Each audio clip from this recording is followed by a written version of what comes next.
আল্লাহ বলছেন তারা একটি মাছিও সৃষ্টি করতে পারবে না।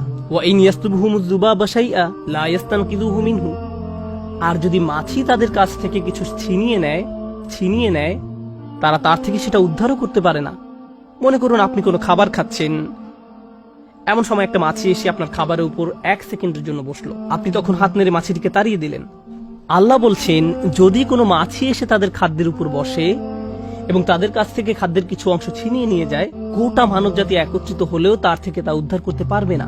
এই কথাই তিনি বলছেন, লা ইয়াস্তানকিযু মিনহু, তারা এটা পুনরুদ্ধার করতে পারবে না। এখন মানুষের ক্ষেত্রে কিছু মানুষ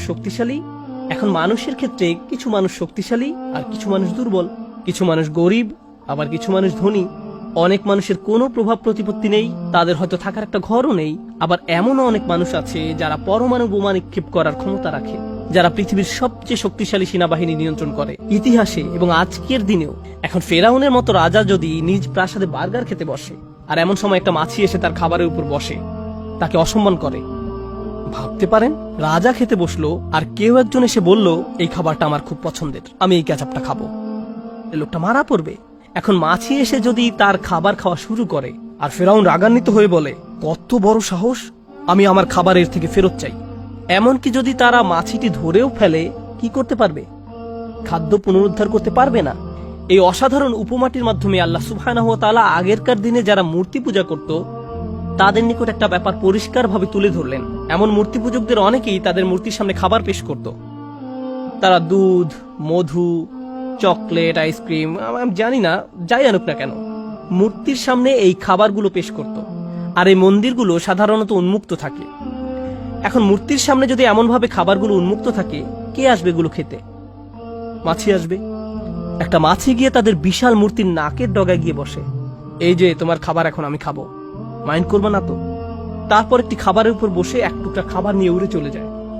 আর তাদের দেবতার কোনো ক্ষমতাই নেই এই খাবার প্রতিরক্ষা করার। এখন তাদের এই পবিত্র খাবার, যাতে তারা বিভিন্ন তন্ত্রমন্ত্র পরে ফু দেয়, প্রার্থনা করে ইত্যাদি। এখন আপনি সেখানে গিয়ে যদি বলেন আরে এটা তো আমার সবচেয়ে প্রিয় চকলেট, তারপর একটা নিয়ে নিলেন, তখন তারা কি করবে?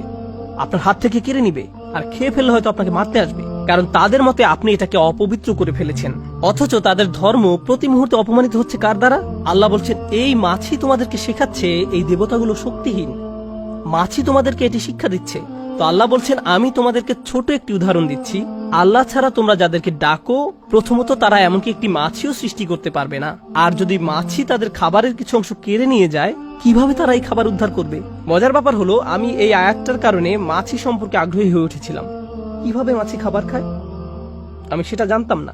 কোনো মাছি যখন খাবারের উপর বসে, সে তখন মুখ থেকে লালা ছাড়ে, তারপর সেই লালা দিয়ে একটা ব্যাগ তৈরি করে, খাবার এই ব্যাগের ভিতরে যায়, তারপর সেই ব্যাগ নিয়ে পালিয়ে যায়। আর এই ব্যাগটা হলো অ্যাসিডের তৈরি। খাবার ব্যাগের মধ্যে প্রবেশ করার সাথে সাথে কেমিক্যাল রিঅ্যাকশন শুরু হয় এবং খাবারটি চিরকালের জন্য পরিবর্তিত হয়ে যায়। তাই কথার কথা, যদি আপনি আয়াতটিকে ভুল প্রমাণ করার জন্য কোনো টেকনোলজি আবিষ্কার করেন, কোনোভাবে মাছিটাকে ধরে ফেললেন, তারপর পেট্রি ডিশের উপর রেখে এই খাবার উদ্ধারের দায়িত্ব দিলেন বিজ্ঞানীদেরকে, কোনো লাভ হবে না। কারণ মাছিটি খাবার স্পর্শ করার সাথে সাথে এটা হারিয়ে গেছে। লা ইস্তানকিযুহু মিনহু, তারা এটা পুনরুদ্ধার করতে পারবে না। এখন আসছে আয়াতের শিক্ষা। আল্লাহ সর্বশক্তিমান, এই ব্যাপারটি নিয়ে আজকে আমি আপনাদের সাথে আলোচনা করতে চেয়েছি। এই উপমার সাথে আল্লাহ সর্বশক্তিমান হওয়ার কি সম্পর্ক আছে? আল্লাহ এখানে একটা মূলনীতি সেট করে দিচ্ছেন। আপনি যদি এই মূলনীতিটি বুঝতে পারেন, তাহলে আল্লাহর এই নামটির তারিফ করতে পারবেন। উপমাটি দেওয়ার পর আল্লাহ আযজা ওয়া জাল্লা বলেন দুউফাত তালিব ওয়াল মাতলুব। এটি আল কোরআনের একটা অন্যতম শক্তিশালী স্টেটমেন্ট। আমরা জানি পৃথিবীর প্রায় সব ভাষাতেই জ্ঞানগর্ভ কিছু প্রবাদ আছে। এই আয়াত অংশটি কোরআন মাজিদের এরকম একটি গভীর তাৎপর্যপূর্ণ বক্তব্য। এটা ফ্রেমে আটকিয়ে রাখার মতো বা প্রতিদিন চিন্তা করার মতো একটা কথা। খুবই ছোট একটা স্টেটমেন্ট, দুউফাত তালিব ওয়াল মাতলুব, কিন্তু খুবই শক্তিশালী একটি সত্য কথা। এর মানে কি? এর মানে হলো প্রার্থনাকারী আর যা প্রার্থনা করা হয়, দুইটা বিষয়, যে প্রার্থনা করছে এবং যা প্রার্থনা করছে, উভয়টি প্রকৃতিগতভাবেই দুর্বল। যে কিছু কামনা করছে সে যেমন দুর্বল, ঠিক তেমনি যা কিছু কামনা করা হচ্ছে সেটাও দুর্বল। কোনো যুবক হয়তো বিয়ে করতে চাচ্ছে, কেউ হয়তো চাকরি পাওয়ার আশায় আছে, কেউ হয়তো আরো বেশি টাকা উপার্জনের ধান্দায় আছে, কেউ হয়তো তার স্বাস্থ্য সমস্যা নিয়ে ঠিক করার চেষ্টায় আছে, কেউ হয়তো তার অর্থনৈতিক সমস্যা সমাধানের চেষ্টায় আছে, আবার কেউ হয়তো পারিবারিক সমস্যা মোকাবেলার চেষ্টায় আছে। প্রত্যেকেই কিছু না কিছু আকাঙ্ক্ষা করছে, কিছু না কিছুর অভাব বোধ করছে। মূলত আমরা দুটি জিনিসের পেছনে ছুটি। হয় আপনি এমন ভালো কিছুর সন্ধানে আছেন যা এখনো অর্জন করতে পারেননি, যেমন গাড়ি চালিয়ে কোথাও যাচ্ছেন আর রাস্তার পাশে চমৎকার একটা সুন্দর বাড়ি দেখলেন, তখন ভাবতে লাগলেন একদিন ইনশাআল্লাহ। অথবা কোনো গাড়ির দিকে তাকিয়ে মনে মনে ভাবেন একদিন আমিও এরকম একটা গাড়ি কিনবো। এরপর আপনি আপনার মোবাইল ব্যাংকের অ্যাকাউন্ট চেক করে দেখেন কত টাকা আছে। Not enough, not enough, not enough. এভাবে জমতে থাকলে আর মাত্র 12 বছর পরে এই গাড়িটি কিনতে পারবো। তাহলে প্রতিটি মানুষ এমন কিছুর পেছনে ছোটে যা এখনো সে অর্জন করতে পারেনি। এটা হলো এক ধরনের আকাঙ্ক্ষা। আর দ্বিতীয় ধরনের আকাঙ্ক্ষা হলো আমাদের জীবনে নানান রকম সমস্যা রয়েছে। আমরা হয়তো কোনো কঠিন গ্যারাকলে আটকা পড়েছি, বা কোনো গভীর দুঃখ, পারিবারিক সমস্যা, মানসিক অশান্তিতে আছি এবং আমরা এর থেকে মুক্তি চাচ্ছি। তাহলে হয় আমরা ভালো কিছু জীবনে যুক্ত করতে চাচ্ছি, অথবা খারাপ কিছু জীবন থেকে দূর করতে চাচ্ছি। সংক্ষেপে বলতে গেলে মানব জীবনের সকল চেষ্টা মূলত দুটো বিষয়কে কেন্দ্র করেই। এখন আল্লাহ বলছেন, যেহেতু তোমরা সব সময় কিছু না কিছু পাওয়ার ইচ্ছে করছো, তাই তোমরা দুর্বল। তোমরা দুর্বল। তুমি অর্থ চাও, তুমি দুর্বল। তুমি শান্তি চাও, তুমি দুর্বল। তুমি স্থিরতা চাও, তুমি দুর্বল। তুমি নিরাপত্তা চাও, তুমি দুর্বল। তুমি সুখ চাও, তুমি দুর্বল। তুমি সামাজিক পদমর্যাদা চাও, তুমি দুর্বল। তুমি ডিগ্রি চাও, তুমি দুর্বল। তুমি বিয়ে করতে চাও, তুমি দুর্বল। তুমি সন্তান চাও, তুমি দুর্বল। তুমি তোমার সন্তানকে বিয়ে করাতে চাও, তুমি দুর্বল। তুমি যে এই সমস্ত কিছুর আকাঙ্ক্ষা করছো, তা তোমাকে কি বানাচ্ছে? দুর্বল। আর যে জিনিসগুলো তুমি কামনা করছো তাও দুর্বল। আচ্ছা, আমি বুঝলাম আমার যেহেতু এগুলো নেই তাই আমি দুর্বল, কিন্তু আমি যে জিনিসগুলো কামনা করছি সেগুলো কিভাবে দুর্বল? আচ্ছা, আপনাদেরকে একটা উদাহরণ দিচ্ছি।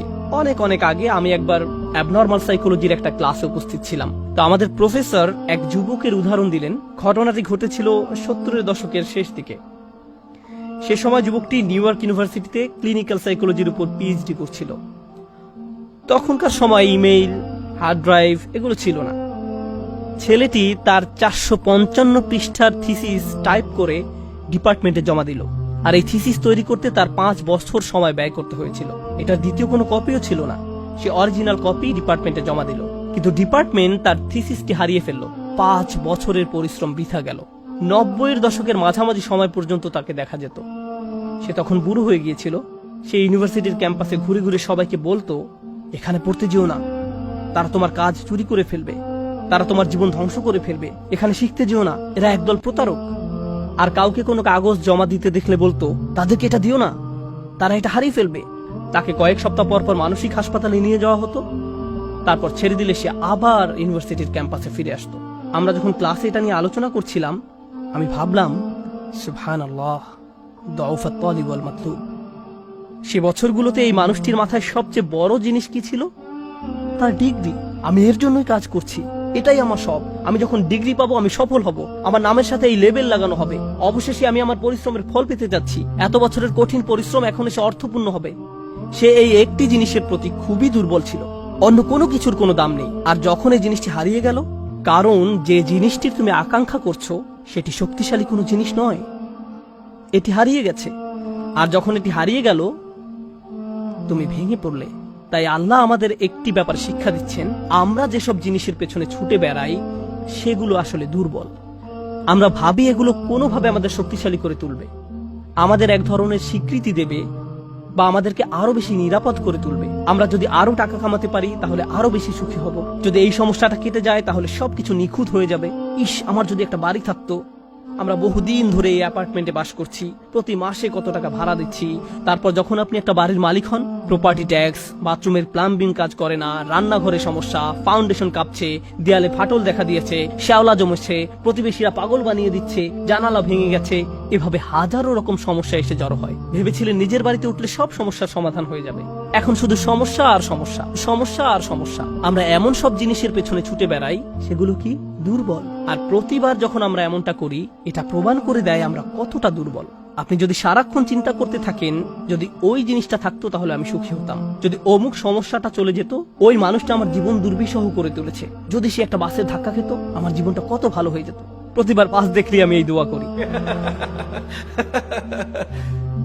আমরা সব সময় নিজেদেরকে একথা বলে বুঝাই, যদি অমুক মানুষটি বা অমুক সমস্যাটি জীবন থেকে চলে যেত তাহলে জীবন কত সুন্দর হয়ে যেত।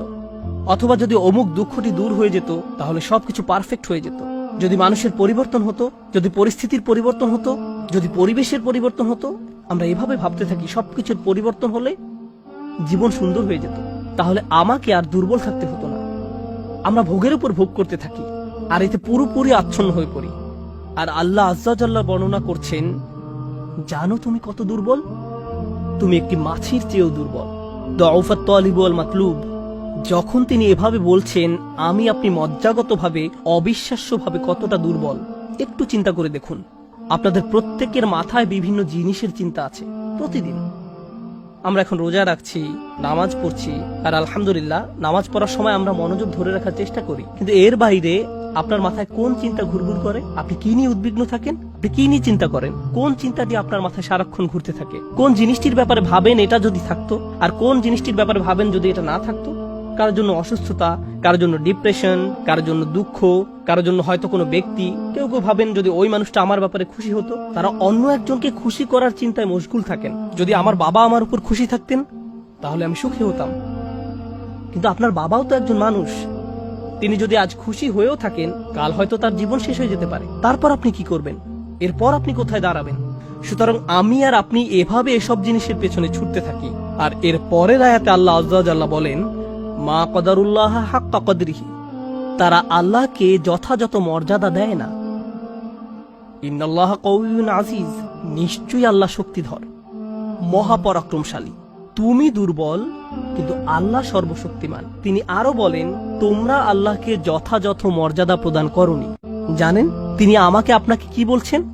তিনি বলছেন, তোমরা বিভিন্ন জিনিসের পেছনে ছুটবে, তোমরা বিভিন্ন মানুষের পেছনে ছুটবে, তোমরা এই দুনিয়ার যত কিছুর পেছনে ছুটো না কেন, এর প্রতিটি জিনিসের একদিন সমাপ্তি হবে। এর প্রতিটি জিনিস দুর্বল। এই কারণে তুমিও দুর্বল হয়ে পড়েছো। এই জন্য তুমি বারবার দুঃখ ভারাক্রান্ত হয়ে পড়ছো। ফলশ্রুতিতে তুমি বারবার ক্ষতির সম্মুখীন হচ্ছ। কিন্তু শেষবারের মতো যখন তুমি এই সিদ্ধান্ত গ্রহণ করবে, তোমার যত চাওয়া পাওয়া আছে তার মাঝে সবচেয়ে বড় চাওয়া পাওয়া হলো তোমার মালিককে খুশি করা। যখন তুমি সবকিছুর উপরে আল্লাহর সন্তুষ্টিকে প্রাধান্য দাও, যখন তুমি সত্যিকার অর্থে তোমার অন্তর থেকে এটা করতে পারবে, একমাত্র তখনই, যেহেতু তিনি শক্তিধর। জানেন আল্লাহ এইমাত্র আমাদের শেখালেন, যখন তুমি দুর্বল কাউকে পেতে চাও তখন তুমিও দুর্বল হয়ে পড়ো। কিন্তু তুমি যদি আল্লাহকে চাও, যিনি শক্তিধর এবং মহাপরাক্রমশালী, তাহলে এটা তোমাকে কেমন করে তুলবে? এটা তোমাকেও শক্তিশালী করে তুলবে। আর যখন তুমি শক্তিশালী হয়ে উঠবে, জীবনে বিভিন্ন জিনিস আসবে যাবে, কিন্তু তোমার শক্তিমত্তার কোনো কমতি হবে না। যে জিনিসের পেছনে তুমি ছুটছো তা ভেঙে পড়ার কারণে তখন তুমি আর ভেঙে পড়বে না, কারণ তুমি দুনিয়ার এসব তুচ্ছ জিনিসের চেয়েও অনেক অনেক উচ্চ একজনের সন্তুষ্টির অন্বেষণ করছো। আমি বলছি না যে আপনি এই দুনিয়ার কোনো কিছু চাইতে পারবেন না, কিন্তু আয়াতটি আমাদেরকে একটি ব্যাপারে শিক্ষা দিচ্ছে। আমরা যখন এসব পার্থিব বিষয় কামনা করব, আমরা বুঝবো যে এগুলো দুর্বল। পার্থিব এসব বিষয় জীবনে আসবে যাবে, কিন্তু আমরা কখনো আল্লাহকে হারাতে পারবো না। লক্ষ্য করুন, মানব জাতির ব্যর্থতা হলো যখন তারা পার্থিব কোনো জিনিস পেতে ব্যর্থ হয়, তারা আল্লাহকে ভুলে যায়। তাদের চাওয়া পাওয়ার জিনিসটি না পেলে তারা নামাজ পড়া ছেড়ে দেয়। তারা যা চায় তা যদি না পায়, তারা এভাবে বলে, এভাবে দোয়া করার অর্থ কি? তারা যখন তাদের আকাঙ্ক্ষার বস্তুটি পায় না, তখন দুঃখ হতাশা একেবারে ভেঙে পড়ে এবং বলে, আমি তো আল্লাহর সাথে কথা বলার শক্তিও পাচ্ছি না। এমনটি ঘটার কারণ হলো, সমস্যায় পড়ার পূর্বে আল্লাহর সাথে তাদের বন্ধন শক্তিশালী হয়ে ওঠেনি। যদি সে বন্ধনটি আগে থেকেই বর্তমান থাকতো, যেমন মূল যদি শক্তভাবে গাঁথা থাকে, তাহলে ঝড় এলে এদিক ওদিক দুলতে থাকে, সম্পূর্ণ ভেঙে পড়ে না, মূলের উপর দাঁড়িয়ে থাকতো। আর ঝড় চলে গেলে আবার ফল দেয়া শুরু করতো। এরকম একটা উপমার কথা কোরআনে অন্যত্র এসেছে, আসলুহা সাবিত ওয়া ফারউহা ফিস সামা। লা ইলাহা ইল্লাল্লাহ হলো এমন একটা বৃক্ষের মতো যার শেকড় মাটিতে এবং শাখা আকাশে উত্থিত। এটাই ঈমানের শক্তি। এই আধ্যাত্মিক শক্তির ধারণাটি আরো পরিষ্কার করার জন্য আমি আপনাদের নিকট একটা উদাহরণ পেশ করব। শক্তিকে আমরা বিভিন্ন জিনিসের সাথে সংযুক্ত করি। আমি বহু বছর আগে একটা ঘটনা নিয়ে কথা বলছিলাম, কিন্তু এখন এটি আমাকে অনুপ্রাণিত করে। যুক্তরাষ্ট্রের নিউ অরলিন্স অঙ্গরাজ্যের একটা পরিবারের একটা ঘটনা। পরিবারটা ছিল অনেক ধনী, তাদের গাড়ি ডিলারশিপের ব্যবসা ছিল, তাদের দোকান ছিল একেবারে সমুদ্র সৈকতের পাশে। তারা দামি দামি গাড়ি আমদানি করত এবং বিক্রি করত। এরপর হ্যারিকেন ক্যাটরিনা আঘাত হানল। ক্যাটরিনা এসেছিল বিশাল জলোচ্ছ্বাস নিয়ে এবং এর ফলে তাদের কেনা সকল গাড়ি ভেসে গেল। একমাত্র লেক্সাস এলএস মডেলের একটা গাড়ি বর্তমান ছিল এবং পরিবারটা এই গাড়িতে করেই হ্যারিকেন আক্রান্ত এলাকা থেকে পালিয়েছিল। দুর্যোগ শেষ হওয়ার কয়েক মাস পরে স্টেটের সবকিছু খুলে দেওয়ার পর আমি আবার তাদের সাথে দেখা করতে গিয়েছিলাম। যে পরিবারটি মাসে প্রায় 2 কোটি টাকা আয় করত, তারাই এখন সেই লেক্সাস গাড়িতে করে পিজা ডেলিভারি দিচ্ছে। পরিবারটি এখন এই কাজ করছে। এক ব্যক্তির পিজা দোকানের জন্য তাদেরকে হায়ার করা হয়েছিল। মা বাবা দোকানে পিজা বানাতো আর ছেলে লেক্সাসে করে সেই পিজা ডেলিভারি দিত। আমি যখন এটা দেখলাম, কল্পনা করতে পারেন অন্য কেউ যদি এরকম পরিস্থিতিতে পড়তো, অন্য কোনো মিলিয়নিয়ার যদি এভাবে দেউলিয়া হয়ে যেত, তাদের কি হতো? তারা সম্পূর্ণ হতাশ হয়ে যেত, মদের বোতল হাতে জীবন পার করে দিত। কারণ তারা মনে করত যা তাদের ছিল তাই তাদের শক্তিশালী করেছে। এখন যেহেতু এই সম্পদ হারিয়ে গেছে, আমার পক্ষে আর এই পরিস্থিতি মোকাবেলা করা সম্ভব নয়, এই ধরনের ক্ষতি সহ্য করা সম্ভব নয়। কিন্তু এই পরিবারের ক্ষেত্রে যখন আমি তাদের সাথে দেখা করলাম, সবাই খুবই শান্ত, নির্বিঘ্ন। বাবার অনেক বয়স হয়েছিল। এই রকম বয়সে এমন ক্ষতির সম্মুখীন হলে মানুষ হার্ট অ্যাটাক করে, উচ্চ রক্তচাপে ভোগে, কিন্তু এই মানুষটা সম্পূর্ণ শান্ত। তো আমি তাকে জিজ্ঞেস করলাম, কিভাবে এটা সম্ভব? আমি এমনকি আমার প্রশ্ন করাও শেষ করতে পারিনি, আমি শুধু বললাম কিভাবে। তিনি হেসে উঠলেন। তিনি বললেন, যখন ব্যবসা ভালো ছিল আমি সারাক্ষণ ফোনে ব্যস্ত থাকতাম, শিপমেন্ট এসে পৌঁছেছে কিনা, পেমেন্ট দিতে দেরি হচ্ছে কিনা, কার কি ডেলিভারি দেওয়া প্রয়োজন, কাস্টমার খুশি কিনা, ট্যাক্সের হিসাব ঠিক আছে কিনা, কর্মচারীদের সমস্যা, অমুক সমস্যা, তমুক সমস্যা। এসব কারণে আমি কোনো মতে জুমার নামাজে উপস্থিত হতে পারতাম কোনো রকমে। কিন্তু এখনো তো টেবিলে খাবার আছে, এখনো তো আমাদের মাথার উপর ছাদ আছে, আর এখন আমি নিশ্চিন্তে মসজিদে গিয়ে নামাজ আদায় করতে পারি। আর সকালে ঘুম থেকে উঠে আমাকে কিচ্ছু নিয়ে ভাবতে হয় না, একমাত্র আমার রবকে মনে করা এবং তার কৃতজ্ঞতা জ্ঞাপন করা ছাড়া। আমার আসলে মনে হয় আমার জীবন শেষ হওয়ার পূর্বে আল্লাহ আমাকে সহজ জীবনের এই নিয়ামত দান করেছেন। সেই বাবা এটাই বলেছিলেন, কোনো সাধারণ মানুষের পক্ষে এভাবে কথা বলা সম্ভব নয়। আপনি যদি এমন কথা অন্য কোনো ব্যবসায়ীকে বলতেন, সে বলতো এই লোকটার মাথা নষ্ট হয়ে গেছে, তার সকল সেন্স নষ্ট হয়ে গেছে। আর এই জন্যই এখন সে তার মাথায় এই পরিস্থিতির একটা যৌক্তিকতা খুঁজে নিয়েছে। আপনাদেরকে একটা কথা বলছি, একজন মানুষের পক্ষে কেবল তখনই এভাবে কথা বলা সম্ভব যখন সে বুঝতে পারে যেসব জিনিসের পিছনে সে ছুটছে তা দুর্বল। কেবলমাত্র আল্লাহই শক্তিশালী।